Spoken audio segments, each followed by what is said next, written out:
Today, I'm going to tell you all the reasons you shouldn't buy an E46. First of all, come and have a look. The power steering is leaking, and even when the power steering fluid is topped up to the max, the power steering pump still whines.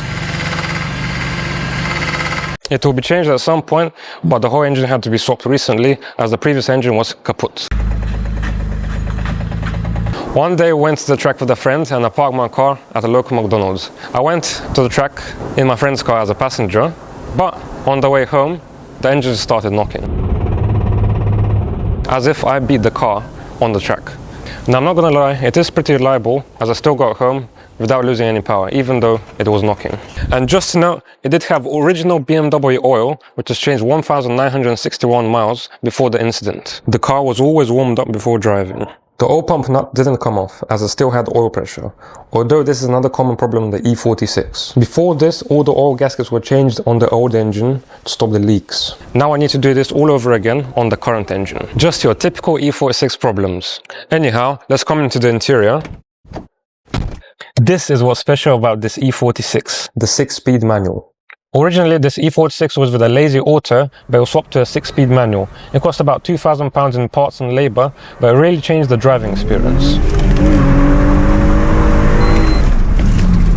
Paired with a 330 diff, it gives the perfect balance between acceleration and top speed. With the 6-speed, you can cruise on the motorway with 70 miles per hour at about 2,800 RPM. This is another thing that broke on the E46, the differential, and for the first time a car left me stranded on the road. But this is kind of my fault as I did do standing burnouts in the second gear.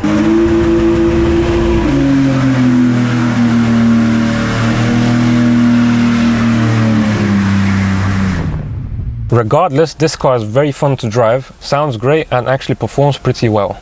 Of course, it also drifts well even on stock angle.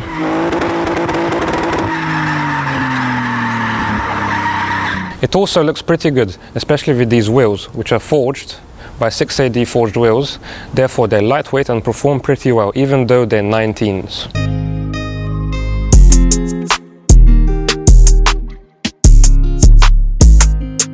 Big thanks to 6AD for these wheels, which look amazing in the brushed silver finish. We also have the legendary splitter and lip kit from eBay, giving it a more aggressive and lower look, even though it's still on the stock M Sport suspension. Thanks to FHC Shop as well for the quick release magnet plates, allowing this clean, mean, plateless look. Now looking under the engine bay, I've only changed the intake to a Simurta carbon one, getting that deep induction sound and actually a little more performance. The carbon is a heat shield for the blue Typhoon filter which sits inside.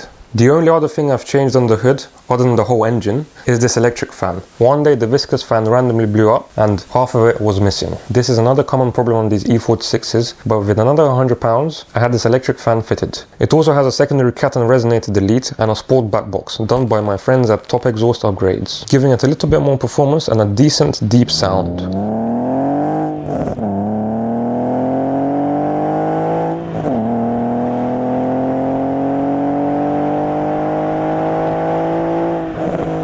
In the cockpit, we just have a nice stock Grandpa interior with a beige leather and wood trim. But this was my dream spec E46, black on beige with CSL style wheels and a 6-speed manual. And that's that. Even though this car has been a headache for months, it's still one of the best affordable sports cars in the market. However, if you're thinking about purchasing one, be prepared to empty your wallet.